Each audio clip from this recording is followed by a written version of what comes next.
Right now, the people tasked with saving the planet from total climate collapse are, being evaluated and hired using a piece of technology invented around the year 1482. Right, the paper resume. Exactly. I'm talking about the paper resume, and honestly, it is completely failing us. Oh, absolutely. I mean, you have someone applying to manage a billion-dollar corporate sustainability overhaul, and their proof of competence is like a bullet point in Times New Roman that says, managed green initiatives. Yeah, it's kind of wild when you think about it. It's the ultimate subjective metric. I mean, we rely heavily on formatting or, the prestige of previous employers. Or just the overall vibe of a candidate's cover letter. Exactly, the vibe. But a line item on a standard CV, it tells you absolutely nothing about a person's technical capacity to actually navigate the modern, hyper-regulated green economy that we have today. Which really brings us to the mission for this deep dive.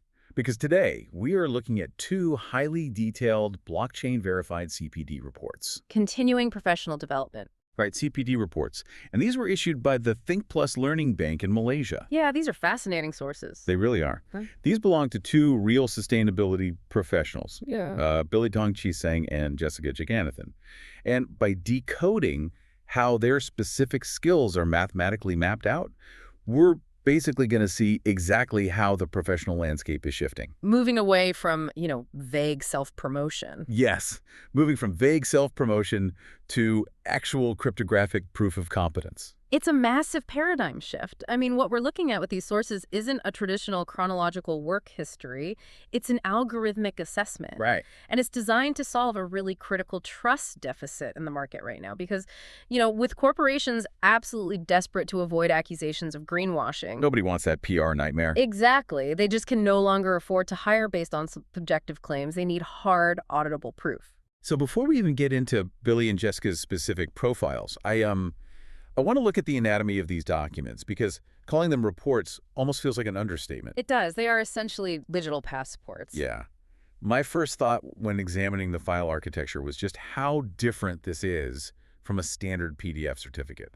I mean, a standard PDF, you could Photoshop that in 5 minutes. Right. Anybody could. But these files were secured with SHA 256 hashes. And that cryptographic layer is completely foundational here. A SHA 256 hash essentially acts as a digital fingerprint for the document itself. What locks the data in place. Exactly.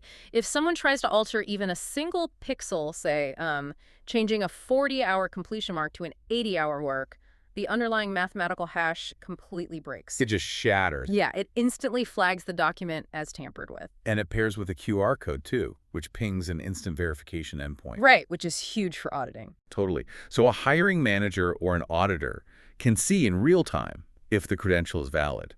When you see that, it really makes you realize how fragile our current system is. Calling up old HR departments for reference checks. Yeah, or hoping they even call back. It's so outdated. It really is. And this level of security also matters deeply because of the massive global frameworks these reports are communicating with. Right, this isn't just an isolated system. Not at all. The data in these documents is aligned with ISO 14024. Which is the global standard for certifying personnel competence, right? Exactly. And it also ties directly into major reporting standards like the GRI, the Global Reporting Initiative, and importantly, the EU's CSRD. The Corporate Sustainability Reporting Directive. That is the big one coming out of Europe right now. It is a game changer. Because that essentially forces companies to back up all their ESG claims with hard quantitative data, doesn't it? Correct. The CSRD is completely shifting sustainability from a marketing exercise to a strict financial auditing exercise. Yeah, so under those rules, if a multinational company claims they're, executing a net zero transition plan, regulators can literally audit the competence of the staff executing that plan. Wait, really? They audit the staff's skills? Yes. And a traditional resume wouldn't hold up in that kind of audit. But a cryptographically sealed document showing verified hours of specific technical training, that passes the test. Okay, let's unpack this a bit more. To visualize how this actually looks for you listening, I keep coming back to a video game analogy. I love this analogy. It's the only way my brain processes it.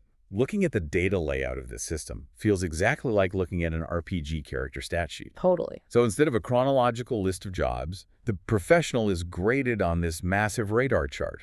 But instead of, strength, agility, or Yeah. intelligence. You get sustainability metrics. Right. The stats are broken down into 7 specific sustainability themes. It's a very practical visualization, really. It forces us to acknowledge that sustainability is this incredibly broad umbrella, and honestly, nobody can master all of it. Right. You can't max out every stat in the game. Exactly. So the 7 branches on this radar chart are the green economy, the carbon economy, the blue economy, the orange economy, ESG leadership, HSE, which is health, safety, and environment, and the just transition. And every verified hour of professional development you complete pushes your stats outward on that specific branch of the radar. So it literally draws a shape of your expertise. Yes. And that visual spread instantly communicates your professional archetype. It shows an organization exactly what kind of problem solver you are, rather than just what job titles you've managed to acquire over the years. Okay, let's apply that to our first profile, because his radar chart is wild. We are looking at Billy Tang Chi-Sang. A fascinating profile. Truly. His current role is founder and CEO of PWD Smart Farmability. Now, the system requires 40 hours of CPD in a given window, and Billy has 148 verified hours. Which is incredible. Yeah, he is sitting in the top 7% of his cohort. His output is just prolific. The system classifies his archetype as a green economy practitioner. He's someone operating at a very macro level, building circular biodiverse systems. And the actual achievements mapped out here are staggering. I mean, he holds an honorary doctorate in sustainable agriculture. He won the Outstanding Leadership in Urban Crisis Response Award from UN Habitat. Right, and he's presenting projects globally with titles like Harvesting Hope, Regenerative and Inclusive Agriculture. His radar chart really reflects all of this heavy lifting. You can see it in the data spikes. Yeah, he has massive spikes in the green economy with 68 hours and ESG reporting with 44 hours. Plus, he's highly active in the orange economy. Which maps to the creative, cultural, and knowledge-sharing industries. Exactly, so he is the classic visionary. Oh, definitely. He's the person you bring in to completely redesign your entire approach to terrestrial agriculture, food security, and community engagement. Which is exactly why I did a double take when I hit section 6 of his profile. Ah, the gap to roll readiness table. Yes. There is this table where the algorithm calculates how prepared Billy is for specific corporate roles. And given that he's an award-winning CEO with triple the required training hours, you'd think he'd be maxed out on everything. You would assume so, yeah. But the system calculates he is only 67% ready to be a chief sustainability officer. I'll admit, my initial reaction was, okay, the algorithm must be broken. How does a literal UN-recognized leader fail the CSO check? I know it's a jarring number at first glance, but it makes perfect sense when you look at the mechanics of the assessment. Okay, break that down for me. Well, the algorithm doesn't care about the prestige of the UN award. It only cares about the specific competencies required for the modern CSO role. And Billy is missing verified hours in 2 really critical domains. Let me guess. Looking at the chart, the carbon economy and the blue economy. Exactly. His chart in those areas is essentially flat. Well, I can guess why the blue economy is flat. That covers ocean and marine sustainability, coastal resilience, fisheries, stuff like that. And Billy's entire background is in terrestrial agriculture farming, soil, land-based initiatives. So marine biology wouldn't naturally appear in his training. That's right. But the carbon economy, that seems like a massive gap for a sustainability leader. I'm assuming that covers the actual corporate math of greenhouse gases. It covers the deepest, most heavily regulated math in the entire sector. The carbon economy involves carbon pricing, trading markets, and crucially, greenhouse gas inventories. Oh, scopes. Yes. We're talking about Scope 1, Scope 2, and Scope 3 emissions. Okay, let me see if I have the scopes right for you listening. So Scope 1 is the fuel you actually burn at your own facilities. Correct. Scope 2 is the electricity you buy from the grid. And Scope 3 is basically everything else, your entire supply chain, right? That is great shorthand. Scope 3 is all the indirect emissions that occur in your company's value chain, both upstream from your suppliers and downstream from customers using your product. Wow. And it is notoriously difficult to calculate. So if I'm a massive tech company making laptops, calculating the carbon footprint of the mining company in another country that dug up the lithium for my batteries, that's Scope 3 math. Exactly. And doing that math requires highly specialized forensic accounting skills. Which is very different from farming. Totally. Billy's genius lies in a regenerative farming and community crisis response. But knowing how to build a smart farm doesn't magically mean you know how to audit a multinational corporation's Scope 3 supply chain emissions. And the algorithm caught that discrepancy instantly. Instantly. That is the real aha moment for me here. It completely shatters this illusion that sustainability is just one big homogeneous skill. Right, the green guy myth. Yes, you can't just hire a green guy and expect them to handle both urban farming and complex carbon offset markets. If a Fortune 500 company hired Billy as their CSO based purely on his incredible resume, they might be totally exposed when regulators come asking for their Scope 3 data. Precisely. They would either need to require Billy to direct his next block of CPD hours entirely into carbon accounting, or they would need to hire a secondary specialist to cover his blind spots. It just removes the guesswork from team building. It does. The radar chart makes it completely objective. Okay, so if Billy is the visionary architect designing the massive macro-level green systems, like the big city-scale agriculture plans, who makes sure the actual human beings on the ground don't become collateral damage during all this massive economic shifting? That exact question is what makes our second profile so crucial. Right. Let's seamlessly pivot to Jessica Jagannathan. She's a sustainability officer. And where Billy had 148 hours, Jessica has a highly focused 68 hours. Which still puts her in the top 29% of the cohort. Right. But her archetype is completely different. The system classifies her as an HSE and just transition practitioner. Yeah, the report defines her archetype as the person who anchors people and safety in the green shift. I really want to hover on that term, just transition, because it feels like the missing puzzle piece in a lot of climate conversations. That is vital. Like, if we decide tomorrow to shut down 5 major coal plants to meet our carbon goals, what happens to those thousands of coal miners? Their livelihoods are wiped out. Exactly. Wiped out for the greater good. So the just transition is the framework that ensures the shift to a low-carbon economy is actually fair to those workers in those local communities. And it also ties directly into health and safety. Let's say a manufacturing plant changes its entire production line to use a new eco-friendly chemical solvent. Okay. That solves an environmental problem. But is that new solvent emitting fumes that could poison the factory workers on the floor? Oh, wow. I hadn't thought of that. Right. The Just Transition and HSE practitioners are the ones asking those questions. They basically prevent the green economy from exploiting the working class. Looking at Jessica's radar chart, it is hyper-concentrated. Mm-hmm. I mean, Billy's chart looked like this sprawling web across 4 different themes. Very generalized. Yeah. But Jessica's is basically a spear pointing in one direction. She has intense spikes in HSE, Just Transition, and ESG reporting. The data even highlights a massive 16-hour sprint she did in the first quarter of 2026. And that density of focus is a massive asset to a corporation. Really? More than a visionary. In a different way, yes. While a company might naturally gravitate toward hiring highly visible thought leaders like Billy, Jessica represents the practical reality of regulatory compliance. The boots on the ground. Exactly. I mean, the S in ESG stands for social. When auditors arrive to check a company's social impact disclosures, examining worker safety records or community displacement metrics or labor rights in the supply chain, it is Jessica's exact skill set that keeps the company from being fined. It's a necessary symbiosis then. You need the visionary to draw the blueprint for the green city, but you absolutely need the safety officer to make sure the builders aren't inhaling toxic dust while they throw the foundation. That's a perfect way to put it. And the system actually reflects this perfectly.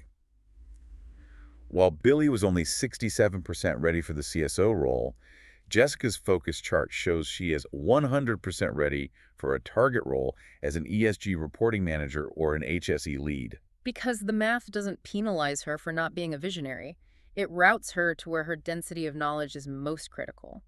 It evaluates competence in context. I love that. But to truly appreciate how this writing happens, we really have to look at the underlying mechanics. the algorithm itself. Yes. How does a human experience like attending a workshop or delivering a presentation actually turn into this specific quantitative data? Let's dive into the methodology section. Let's do it. Because honestly, any system that evaluates human careers via algorithm immediately makes me a bit skeptical. That's fair. The first thing that stood out to me is the concept of the rolling 5-year window. Older experience is archived and just doesn't count toward the live totals on your radar chart. And in a rapidly evolving field like sustainability, then that mechanism is absolutely vital. Because things change so fast. Yeah. Exactly. Think about a carbon accounting certification earned back in 2017. The regulatory frameworks, the measurement tools, the very definition of net zero, They have changed drastically since then. So a rolling 5-year window acts as a kind of decay rate for a skill. Right. It ensures that an employer is looking at what you are capable of executing today, not what you learned a decade ago. It's a strict use it or lose it model. I actually appreciate that, even if it sounds a little brutal. It keeps the data relevant. But let's talk about the algorithm itself. The methodology states that theme scores are computed by keyword matching the title, the provider, and the category of a learning event against curated lexicons. Correct. So if an entry has words like marine biology or coastal, the algorithm credits the blue economy. If it has words like emissions or offsets, it credits the carbon economy. Yes. And furthermore, it uses a process called keyword adjacency to map those experiences directly to the United Nations Sustainable Development Goals. The UN SDGs. Right. It literally scans the vocabulary of your verified hours and links them to the 14 most operationally relevant global goals. Okay, here is where I have to push back a little bit on behalf of the listener. Go for it. Whenever I hear keyword matching in the context of hiring, I immediately think of applicant tracking systems. Oh, the ATS bots? Yes, those terrible HR bots that just scan resumes for buzzwords and filter people out. If this algorithm is just looking for words, couldn't I just game the system? How do you mean? Well, what's stopping me from attending a really basic, weekend gardening class? But titling my submission Advanced Sustainable Green Carbon Ocean Diversity and just tricking the machine into maxing out all my stats. That is the exact vulnerability the system is designed to neutralize. Oh, it is? Yes, you can't just type whatever title you want into a web form. The keyword matching is applied exclusively to verified CPD hours issued by accredited providers within the Think Plus Learning Bank ecosystem. Ah, okay. So the provider is the one dictating the metadata, not the user. Exactly. When you complete a module or present a verified project, the educational institution or the accrediting body attaches the verified curriculum data to your profile. So the algorithm is scanning a validated syllabus. Right, not a self-reported vanity title. You can't keyword stuff your way to a blue economy rating because an auditor has already verified the content of the learning event before the algorithm ever even touches it. That makes a lot of sense. The blockchain verification and the keyword algorithm are essentially working together. Exactly. The blockchain proves the event actually happens, and the algorithm translates what that event actually means for the global economy. It creates a standardized translation layer, which is brilliant because we've always struggled to compare the value of different career paths. It's the apples to oranges problem. Right. How do you objectively compare 50 hours of urban farming research against 50 hours of industrial safety compliance? You couldn't before. But this system translates both of those messy, qualitative human experiences into a structured quantitative data language, one that an international regulatory body can instantly read and, more importantly, trust. I do wonder, though, if we lose something in that translation. Like what? Well, by reducing a career to a mathematical radar chart, do we strip away the unquantifiable human elements? The passion, the emotional intelligence, the soft skills that make someone a great leader, but maybe don't trigger a keyword lexicon. It's a really valid philosophical question. Right. But the counter-argument is that our historical reliance on evaluating passion and culture fit is exactly what led to decades of biased hiring practices. Oh, that's a good point. And rampant greenwashing. Soft skills are absolutely vital, yes, but when a regulatory body is threatening to shut down a corporation for failing its environmental audits, passion won't pass the audit. No, it won't. Verified technical competence will. Wow. Okay, so what does this all mean for you listening? Let's bring this all together. The big picture. Yeah. The core takeaway from these reports is that the era of relying on your own persuasive writing to land a job, especially in the green economy, is coming to an end. It's over. We are shifting from vague, chronological storytelling toward highly specific, mathematically mapped, and cryptographically verified skill profiles. Because the complexity of the global challenges we are trying to solve right now simply demands a higher level of precision. Yeah, we definitely need the macro-level practitioners like Billy Tang to push the boundaries of agriculture and redesign how we feed cities. But his profile alone isn't a silver bullet. Not at all. We equally need the hyper-focused practitioners like Jessica Jagannathan to ensure that as we build that new world, we aren't leaving the working class behind or poisoning the environment in new, unexpected ways. The system proves that both archetypes are mathematically vital, but their data footprints look entirely different. And understanding the shape of your own professional footprint is going to be the key to navigating the next decade of employment. It's really about knowing exactly where your weight is distributed and being completely honest about where it isn't. Which brings me back to that 15th century piece of technology, Hmm. the traditional paper resume. We love to hate it. It's comforting, though, because we control the narrative. We get to hide our weak spots behind clever formatting and buzzwords. But I want to leave you with a thought to mull over, one that really builds on this entire shift toward algorithmic validation. This is the scary part. Right. If highly secure verification systems can now map our professional development directly to global survival goals, literally mathematically linking your Tuesday afternoon seminar to the UN Sustainable Development Goals, how long until every job interview in every single industry demands a verified impact radar instead of a CV? Radical transparency could very quickly become the baseline standard for entry. Are we actually ready for that? Are we ready for a world where our exact skill gaps are completely unhidden? Where a cryptographic algorithm tells a hiring manager exactly what we don't know before we even walk into the room? It's a lot to think about. It is. I want you to chew on that the next time you open up your laptop and try to summarize your entire human potential in a few bullet points. Thanks for joining us on this deep dive. We'll catch you next time.